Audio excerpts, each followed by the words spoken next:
सुबह ध्यान करने की क्या फायदे हैं उसकी जानकारी श्री माता जी ने बहुत सारे इंग्लिश स्पीचों में दी है।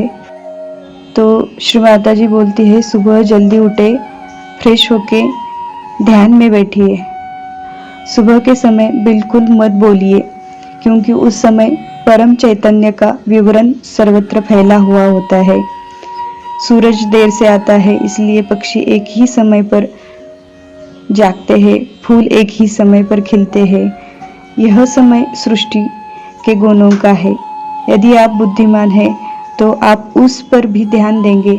आप 10 साल छोटे दिखेंगे। सचमुच सुबह जल्दी उठना बहुत अच्छी बात है। तो रात को अपने आप जल्दी नींद आने लगेगी। बस सुबह ध्यान करें। ध्यान में सोचना बंद करने का प्रयास करें। श्री माता जी बोलती है, मेरी तस्वीर के सामने बैठकर तस्वीर को खुली आंखों से देखें और आप देखेंगे कि आपके विचार कम होते जा रहे हैं। पहले सोचना बंद करिए और फिर ध्यान करें। विचारों को कम करने का आसान तरीका लॉर्ड्स प्रेयर कहिए। तो आंख बंद कर श्री माता जी के सामने बैठकर लॉर्ड्स प्रेयर कहनी है आज्ञा चक्र के लिए, क्योंकि आज्ञा चक्र से ही विचार आते हैं। तो उनको रोकने के लिए लॉर्ड्स प्रेयर कहनी है। Our Father who art in heaven, hallowed be thy name. Thy kingdom come, thy will be done on earth as it is in heaven. Give us this day our daily bread, and forgive us our trespasses as we forgive those who trespass against us. Lead us not into temptation, but deliver us from evil. For thine is the kingdom and the power and the glory forever and forever. Amen. यह Lord prayer कहनी है, क्योंकि यह आज्ञा की स्थिति को स्थिर करता है, विचारों को स्थिर करता है, आज्ञा की प्रॉब्लम को दूर करता है। लॉर्ड्स प्रेयर नहीं आती है तो श्री गणेश मंत्र भी कह सकते हैं। मंत्र दोनों एक ही है और कहे कि मैंने सभी को माफ कर दिया है। आज्ञा चक्र पे ज्यादा विचार आते हो तो आज्ञा चक्र पे हाथ रखे आप कह सकते हैं, हे श्री माता जी, मेरे चित्त में जो भी आता है या मैं किसी के चित्त में जाता हूँ तो मैंने उनको क्षमा की है, मेरे विचारों को क्षमा की है। जो भी मेरे मन में विचार आते हैं उनको मैंने क्षमा कर दी है। प्रार्थना करनी है और सभी को मन से माफ करना है। वास्तव में माफ कर दो, इससे आपके विचार कम हो जाएंगे और आप निर्विचार जागरूकता में चले जाएंगे और अभी इसी स्थिति में रहेंगे।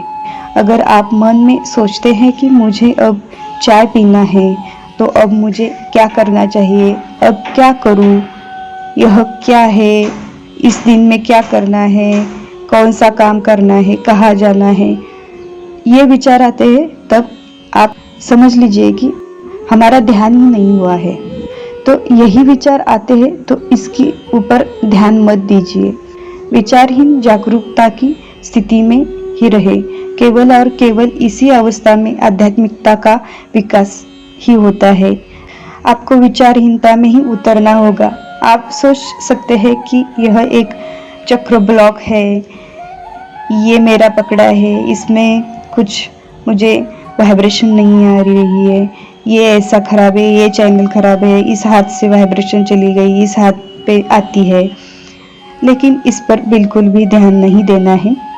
अब पूर्णतः ही श्री माता जी के ऊपर समर्पित छोड़ देना चाहिए सभी प्रॉब्लम को। इस समय यदि आप किसी भी चक्र पर पकड़ महसूस हो तो कहें, माँ, मैं आपके प्रति पूरी तरह से समर्पित हूँ। कुछ और कहने की बजाय पूरी तरह से समर्पित रहे, कुछ भी नहीं कहना है, उस पर ध्यान ही नहीं देना है। लेकिन वह समर्पण बौद्धिक स्तर पर नहीं होना चाहिए। यदि आप हृदय में शुद्ध प्रेम लेकर पवित्र भावना से श्री माता जी के चरणों पर समर्पित है तो ये चक्र ऐसे ही खुल जाएंगे और आपको चैतन्य आ जाएगा और लाभ हो जाएगा। अब अपनी सारी चिंताएं और सभी प्रॉब्लम को अपनी माँ के चरणों पे छोड़ देना चाहिए। थोड़ा सा भी अहंकार आता हो तो समर्पण ही कठिन है। चिंता की बात यह है कि सुबह यह करे, अपने हाथों को बिल्कुल भी न हिलाए। ध्यान में आप देखेंगे कि आपके सभी चक्र साफ हो गए हैं। गुरु को हृदय में स्थापित करें। हृदय में स्थापित करने के बाद उन्हें प्रणाम करें। श्रद्धा से समर्पित हो जाना चाहिए। श्रद्धा और भक्ति से एक हो जाना चाहिए। विनम्रता से चरणों में एक हो जाना चाहिए। समर्पित हो जाना चाहिए। आवश्यक वातावरण की तलाश करें। ध्यान उस दिव्य चेतना से मिलना है। ध्यान रखें कि आप सहज योग में तर्क संगत स्तर पर प्रगति नहीं कर सकते। आपको विचारहीनता में उतरना ही होगा। अब इस स्थिति में निर्विचारता का मंत्र लेना चाहिए। ओम तमेव साक्षात श्री निर्विचारिता साक्षात श्री आदिशक्ति माताजी श्री निर्मला देवे नमो नमः। यदि फिर भी कोई विचार आते हैं तो अहंकार के कारण ही आते हैं और उसके लिए महत अहंकार का मंत्र 3 बार लेना चाहिए। महत का अर्थ है बड़ा या हम क्षम कहना चाहिए। ओम तमेव साक्षात श्री महत अहंकार साक्षात श्री आदिशक्ति माताजी श्री निर्मला देवे नमो नमः। अब देखना है कि अंदर कैसा महसूस होता है। अब आप संतुलन में आ जाएंगे। अब अपनी भावनाओं पर ध्यान दें। आप उन्हें रोशन कर सकते हैं। आप अपनी माँ के विचारों को अपने दिमाग में लाकर अपनी भावनाओं को रोशन कर सकते हैं। उनके पास आपके हर सवाल का जवाब है। यह आपकी सभी समस्याओं का समाधान कर सकता है। यदि आप इसी तरह से अपनी प्रबुद्ध भावनाओं से जुड़ते हैं तो ध्यान की स्थिति में उनका और भी अधिक विस्तार हो जाता है। अब अपनी सांस पर ध्यान केंद्रित करना है। अपनी सांस को धीमी धीमी लेना है। अपनी सांस को धीरे से ले और फिर कुछ देर के बाद छोड़िए। कुछ देर अंदर ही सांस को रखें और धीरे धीरे सांस को छोड़े। कुछ देर बाद इस स्थिति में रहे। 1 मिनट के भीतर सांसों की संख्या धीमी हो जाएगी। अब अपनी भावनाओं पर दोबारा ध्यान केंद्रित करें क्योंकि आप वास्तव में सर्वव्यापी शक्ति से जुड़े हुए हैं। इसी स्थिति में बैठे आप देखेंगे कि कुंडलिनी ऊपर उठ रही है और दोनों सांसों के बीच अंतर ला रही है। अपने दिल या भावनाओं पर ध्यान दीजिए। कोई विचार अभी नहीं रहे। पूरी तरह से हम निर्विचार हो जाएंगे। अभी आप कुंडली पर ध्यान देकर ध्यान की अवस्था में चले जाओ। अभिवंदन लेकर सहस्त्रार पर चित्त रखकर यहाँ मंत्र लेना है सहस्त्रार स्वामिनी का।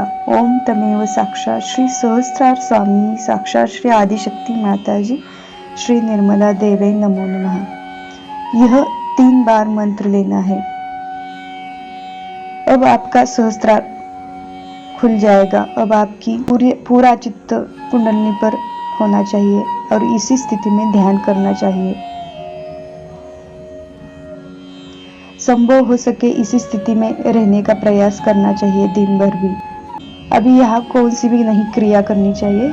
इसी स्थिति में चैतन्य को लेना है और उस चैतन्य में ध्यान करना है।